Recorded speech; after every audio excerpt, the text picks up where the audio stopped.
Hi everyone, so today I wanted to share with you one of my patients' stories because we got to celebrate big time with her this week, even though her CA125 or cancer tumor marker actually almost doubled. So let me retract a little bit here and explain a little bit more about cancer tumor markers and then tell you the full story. So cancer tumor markers like CA125, CA19-9 or 15-3 or PSA are all blood work that can be done.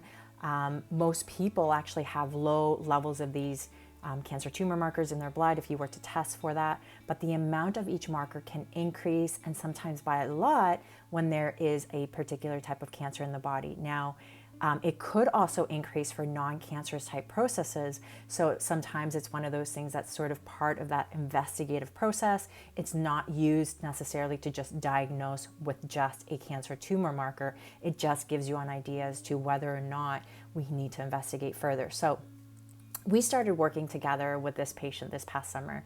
I am so lucky to work with wonderful women and wonderful men as patients and clients over the last 13 years. So I absolutely love working with her. She was diagnosed with ovarian cancer in this particular spring and had really high CA125 markers, like thousands in the thousands is what her numbers were. And these numbers had progressively come down with treatment. To this day, it has never actually gone down to normal levels, but her CA125 actually went from 295, normal values being less than 35, and spiked up to almost double to 494 on October of this year.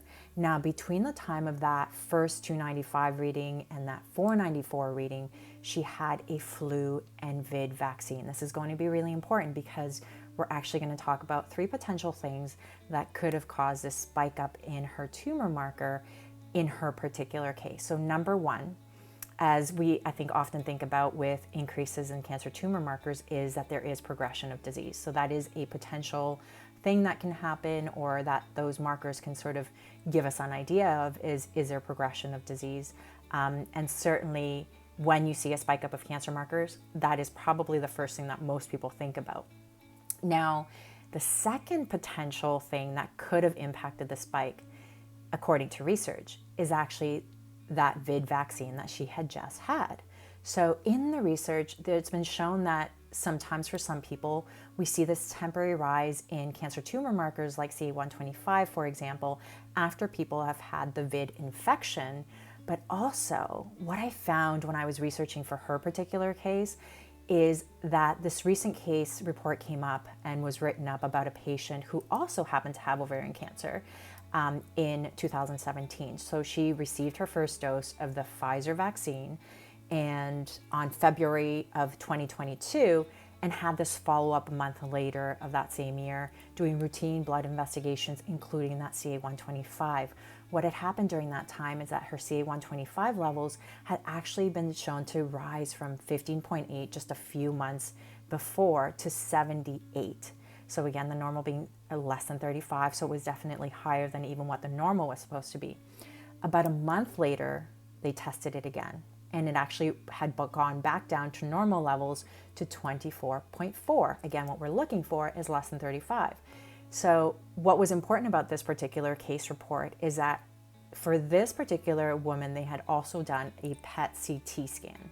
So that PET CT scan actually showed no signs of recurrence and, pointing to the potential for it to have been either the infection or a vaccine that she had received that could potentially have increased those cancer markers just transiently for like a short period of time. Now, the third potential reason is actually what we were celebrating: response to treatment. So many years ago, probably 13 years ago, when I first started my practice, there was a woman that came in. We worked together. She had had a colon cancer diagnosis. Her CA markers were something that were trackable. It's not trackable for all patients. Sometimes those markers actually aren't really high when people get diagnosed with cancer, and that makes it really hard to track because what are you tracking then? It's actually not changing much even with treatment. for people that have these higher CA amounts or cancer markers, then it's a little bit then easier to sort of track and then investigate based on those markers. So her markers had actually been very, very sensitive to the treatments and all of those things that she was getting done. So initially really high and had come down with treatments. And then all of a sudden we see this huge spike up, like huge spike up. And obviously the first thing that we both thought was the potential for that progression. But as I researched around at that time, there were multiple studies that were showing that these cancer tumor markers can actually also increase due to responsive treatment. So not necessarily just progression, but because there is a treatment response. And some of the studies were really interesting in showing that these rises could be as much as 24 to 632% in terms of the amount of the numbers that you would see. That's a huge amount of a spike and rise, which would be concerning if the only thing you're thinking about is progression. But here we see that this can also happen with regards to response to treatment. So at that time, after I saw these studies, I shared it with her and I said, you know what, I don't think we have to be worried at this point until you do your scan. And she felt really good. There were actually no signs of anything different changing. In fact, she felt better than she had ever felt at that time. And when they did the scan, she actually had clear scans all throughout.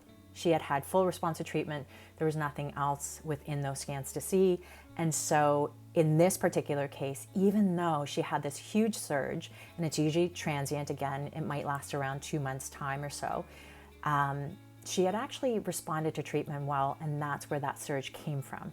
So this is the type of surge that we saw with my patient this week too. In November, she had imaging done, and her pelvic mass had actually decreased, even though her markers actually almost doubled and spiked up, right? So here is the sort of moral of the story or bottom line.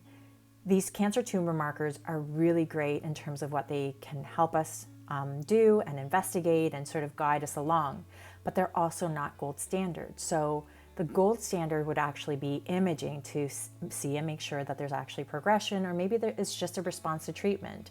If it's a response to treatment kind of surge, it will go back down within a couple of months' time or so.